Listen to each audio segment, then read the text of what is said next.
Hi, my name is Bongani. I'm a photographer and I'm a writer, currently working on my second book. If you're looking at a country, depending on what statistics you want to take, between let's say 50 and 80% unemployment rate, it kind of disenfranchises the youth. What's the point of going to get a good qualification when you see some money dealer on the street earning more than you with your doctorate degree or your lawyer degree?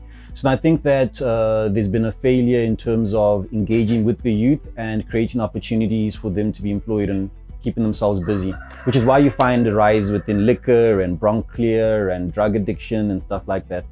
I think the older people could do a lot more, either to create opportunities for young people to be employed or mentor them, or maybe just retire so that we can take over some of these jobs, because there's a big generation gap thing going on there. I think Corona just exposed what we already always knew about our healthcare system and what's lacking there. And I wouldn't say that it's because of the doctors and the nurses, because we have a vice president that fired about half of them before the actual coronavirus began.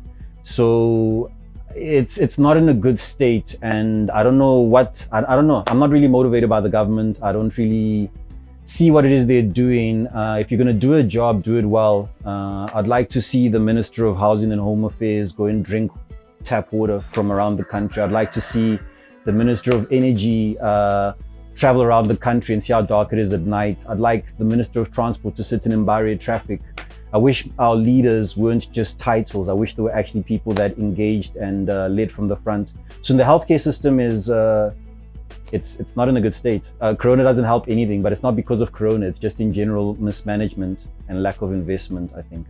I think the problem is that maybe with all sorts of work, you have to take a cut. And then in Zimbabwe, they take too much of the cut. So then maybe average corruption around the world might be 10%. If you get $100, $10 might be mismanaged. Whereas in Zimbabwe, $80 or $90 might be mismanaged. And then $10 ends up where it was meant to be.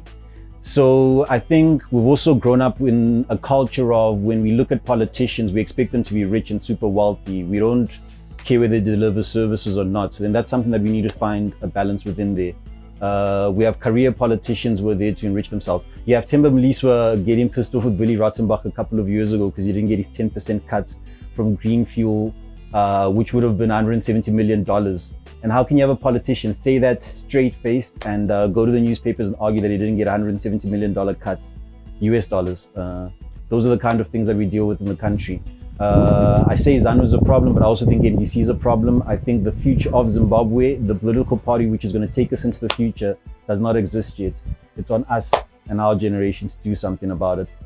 We can't have war veterans who did something 41 years ago singing that song forever and ever, you know. We need people that actually do something now to rise up. We also have a lot of human rights abuses in terms of the way that the police behave. I grew up in South Africa, I spent 26 years there, and I tend to prefer the Zimbabwean police. They ride bicycles, they've got batons. The African ones have got bulletproof vests and AK-47s. They're dealing with a completely different violent market. So then in South Africa, you've got about 50 to 60 deaths every day, whereas in Zimbabwe, it's peaceful.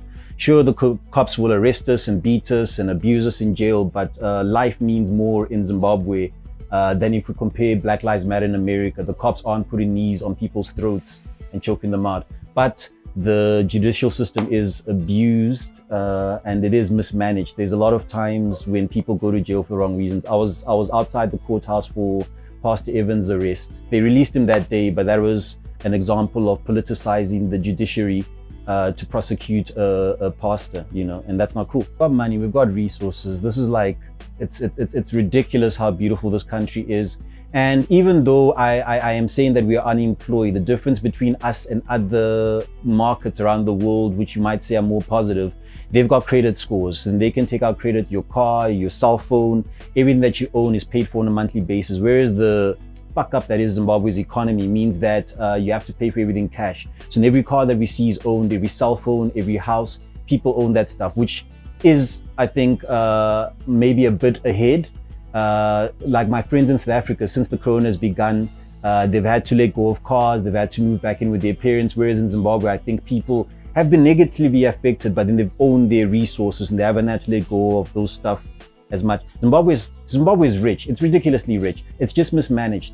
It's very, go sit at Beitbridge border and try go across there. And that's supposed to be the transport lane from South Africa to the rest of Central Africa.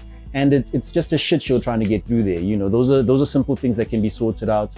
But we've got the money. We've definitely got the money. It's just that it's been abused. It's been abused by people that are like, we've got this bond as our currency, and any US dollar that you bring in here has to be changed at intrabank rate, which means that you're already losing about 20% of the value of your money. And within that scheme, people who have got contact in the banking sector can take that forex, sell it on the black market, and just create money from nothing. So we don't have a currency. I don't want us to have a currency because I don't trust the people that govern the country to be responsible enough to not print it and create inflation. I'd rather use the US dollar or foreign currency, which is more stable. And until we've got a government or leaders that instill confidence within our currency, we're screwed. I was out on the streets when Mugabe got removed. I participated within the elections. I even actually voted for him because he created a bit of hope for me, and I think he's been a dismal failure. I don't think the way he's been behaving right now would make me vote for him again. And I think there's a lot more he could do, but I don't know where it starts really. You know, what we have to understand is that the current president that we had we had elections, but it was more of a ZANU internal dispute that brought about a change in the leadership. It had nothing to do with us as the people or the opposition. It wasn't our action that brought about the change. It's just ZANU-PF dealing with ZANU-PF politics. I don't know what I'd say to him. I just say to him, I'm disappointed. I'm very disappointed. And I wish he could do a whole lot more.